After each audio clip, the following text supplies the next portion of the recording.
welcome to another episode of Coffee with Clover. I'm your host, Clover Sterling. Thank you for joining us today.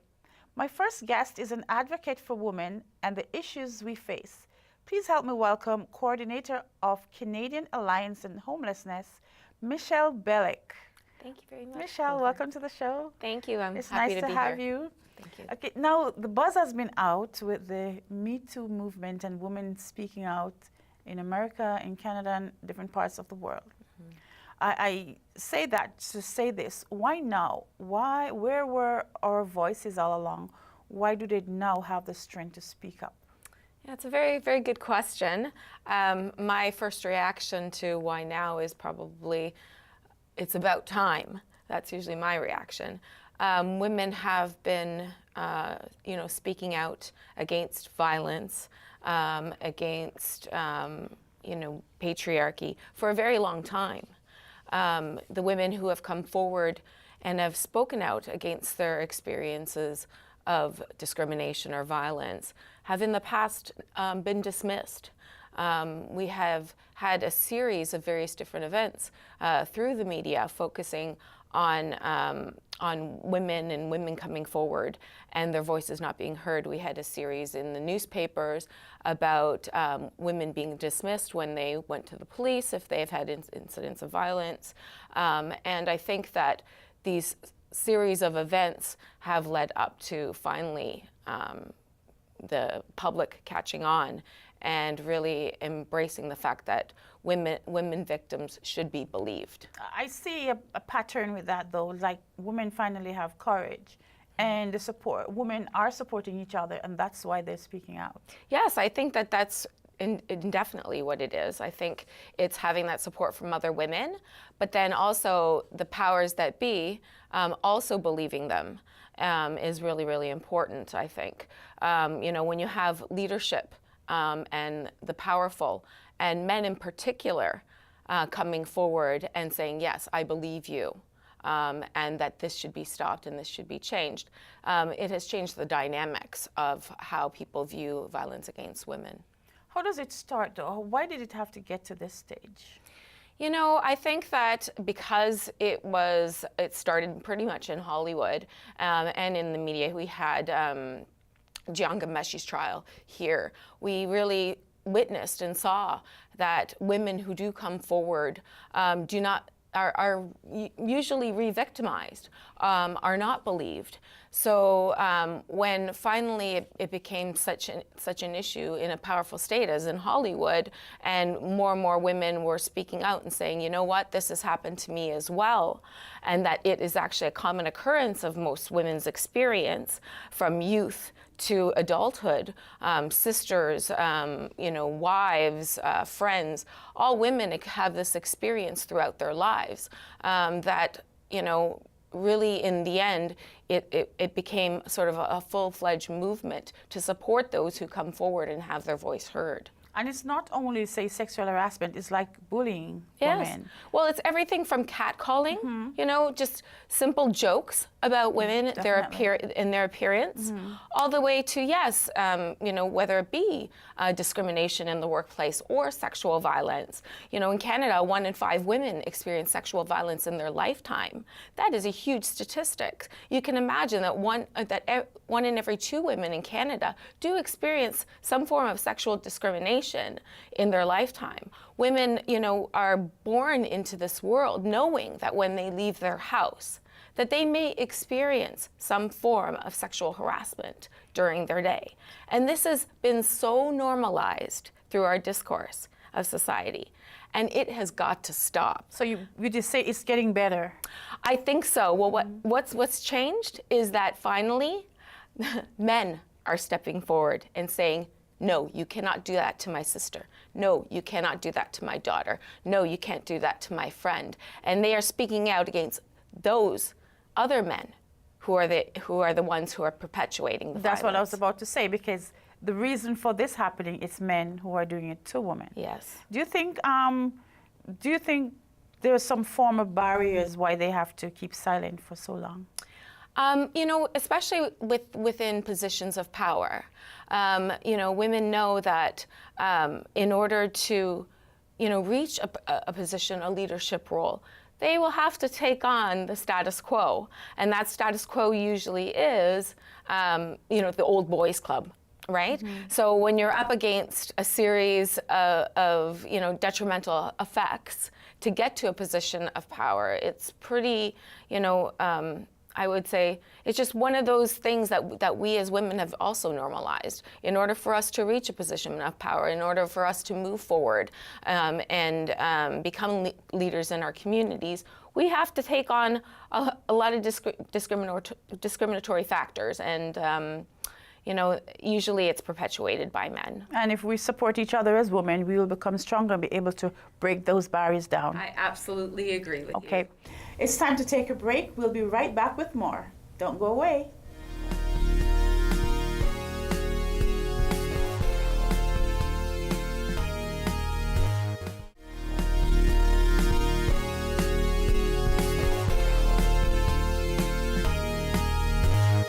Welcome back. We're highlighting the issues women encountered in the world and how they are dealt with. Speaking with Michelle Berg.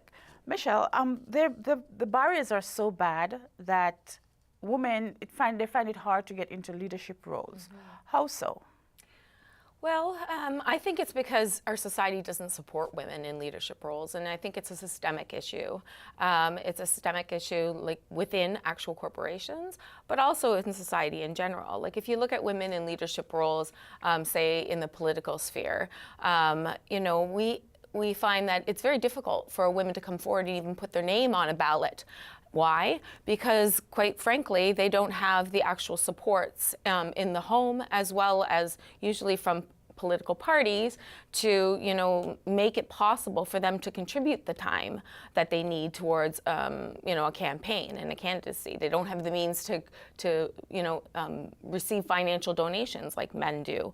In corporations, again, women need to have that support in the home place. So that supports whether that be universal childcare and daycare, so that they have the time and the ability to actually, work harder and have the ability to reach a leadership role within their position. I had an encounter, an experience then. I was working with this corporation, entirely not in my field, but I was there. So a position came up and I thought I could take this position and move up in the company. So I handed in my resume and I was called in to do an interview. They called me, I was called in suddenly, I wasn't expecting, okay, it's time for this week's gonna be the interview. So I went in and there was this gentleman, he's a part of the department, and he should not have done the interview alone. However, he brought me in, looked at my resume, noticed that I studied journalism, and was like, you studied journalism? I said, yes. You're a journalist? And he said it 3 times, you're a journalist? And I said, yes, why? Because the position that was there, the skills from journalism can go in. It's all about information gathering.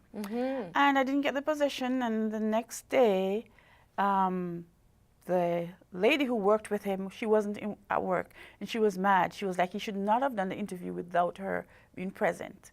However, it seemed as if there was nothing she could do. And I watched that position change from 1 person to 2 person, and no one got it. And still I was there until I left. And I walk away thinking, didn't get answers. Why wasn't I given? I knew I was qualified. Maybe they didn't want to say you're overqualified for the position, but I didn't mind. But I was questioned by my educational background, and it wasn't given to me. So there you go, the barriers we face in the workplace. Absolutely, and I think that, like I said, a lot of it is systemic, right? So I think that, whether it be a corporation, like in your example, or any other workplace, or, or organization in general, there needs to be, from the top down, embedded in the way that they work, a mandate of diversity, equity, and inclusion. So a mandate of supporting, so many women in the workplace in positions of power, so many women on their boards of directors. And it has to be embedded in the way that they do practice. And I think that is changing, I really do. I think that corporations, businesses, not-for-profit organizations, society in general are embracing that, to have more youth, to have more racialized representation, to have more women, represented in their positions of power. I think it's just very much reflective of society, and I think that it's a best practice, fiscally and socially responsible thing to do. Are they looking at the fact that as women, we're mothers, we're wives, we take on different roles, so they're thinking, there's no way she can manage? Yep. Usually that's the case. I think, and it has been historically that way, right? You as a woman, especially a young woman, you might meet someone, get married, have children. Well, we don't want to hire someone for just a 2-year period, then she's going to be taking off her maternity leave, right? So they take these things into consideration. Now that has got to stop, right? We have to be supporting women through the whole process of the life cycle, right? And it's going to change, and again, it has to, because the more that we're moving towards a society of greater equity and progress, we know that women in positions of power, women in the workplace, brings greater economic benefits to everybody. I totally agree with you. I would say all corporations should have a mandate for women and make it easier, not making it so hard for us. Exactly. Yeah. What are your thoughts to women out there who haven't spoken out about bullying or whatever is happening to them in the workplace? Yeah, speak out. Tell a friend. Use social media. There are billions of other women out there who've had that same experience. We are sisters. Okay, as women, we're sisters. Speak out, build a relationship with other women, and we can do it. We'll take a short break. When we come back, we'll meet an artist who tells stories in stone. Don't go away.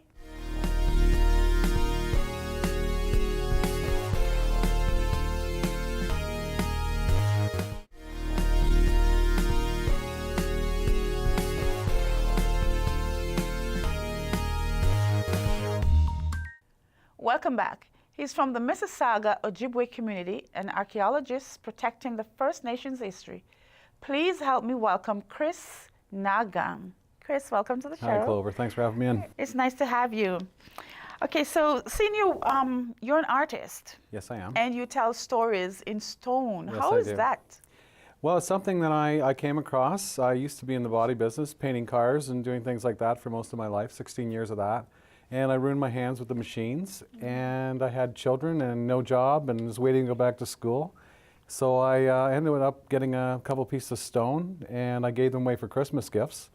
And while I was in college doing social services, I ended up having one go to the White House to George Bush Sr. And my career took off as an artist, so I've never looked back. You're very determined.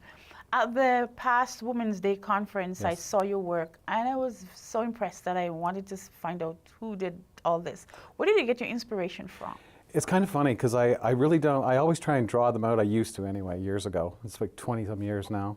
But I work from within, and I just take a block of rock and a piece, and I start to file it, and then something will come out. And as it comes out, I start to chase it, and as I chase that, something else pops out, and something else pops out. So I never really plan anything. It just depends on what's hitting me emotionally at the time when I'm working. So whatever affects my day. So it's like you can see it, so you try to bring it out in the stone. It just sort of comes alive as I do it, and I watch it grow. Like I'll see an eagle, or I'll see a bear, or I'll see a face, and I just start to chase it out, and it just comes out for me. I've been very fortunate. That's interesting. So you work with stone, you work with wood, you work with acrylic paint. Yes. Which one's more comfortable? Well, it kind of depends. I mean, I love the stone. I can sit in the stone studio for 10, 12, 18 hours at a time and hardly ever come out. And then it's the same with the wood as well. I do poles.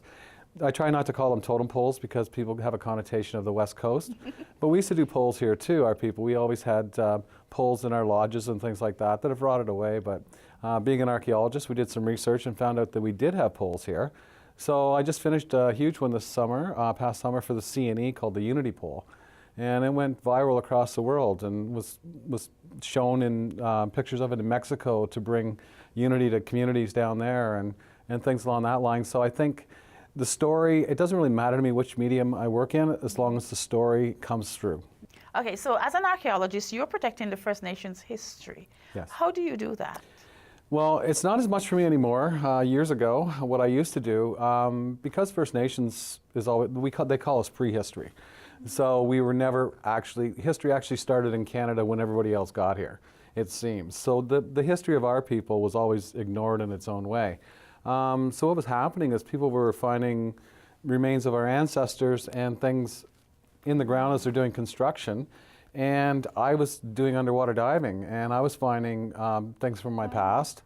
And then they started to call me, the government started to call me and say, can you come and help look after these people that we found, these ancestors? So I worked hard with the government. We worked on a project for almost 3 years and had new rules and guidelines put into the rules of archaeology where we have to have Indigenous people on sites now. So my job's kind of finished. At one point in time, I was really like the only one out there. I think I was one of the first 5 archaeologists of Indigenous background in Canada. Wow. So it's been and there's a lot more out there now. There's a First Nation Indigenous person on every archaeological site now, which is a good thing to see. I was just about to ask if anyone else is following in your footsteps to make sure they preserve it. Yeah, I'm not sure how many are in school. I do know there are a few more Indigenous archaeologists out there now, but there's a lot of interest, and a lot of the communities are now looking after those ancestors and their territories, where before they never had access to that. So now it's mandatory, it's mandated, and if anything else, I brought that forward, so I don't have to do it all myself anymore, so I've kind of gone back to my art. But it's interesting, how does it make you feel? You're protecting your own heritage. Well, I'll tell you, when you go down underwater or you're digging and you pick up something that's 10, 12,000 years old, that's never been touched since the time that last person had it in their hands, it offers a sense of pride. I mean, I remember once we found some fish weirs underwater, which are like stakes. They're like a fish fence. And the fish would come in there, and then in the spring, and they blocked the gate off with sticks, and the fish would stay in there when the water went back down. So the ones we found were 6,550 years old, plus or minus 50 years. And how do you get to that number, though? Well, it was done with carbon dating with Parks Canada's help, and it's 2,000 years before the pyramids.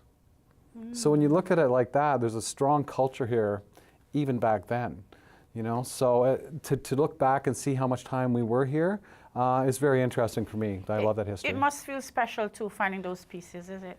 It really does. I mean, and for me, everybody says, "Why do you do it?" And I said, "Because I want to show that we were here. I want to show people that we were actually here, living on these lands, and we need to be recognized still for the time we were here before anyone got here." Wonderful. It's time to take a break. Don't go away. We'll be right back with more.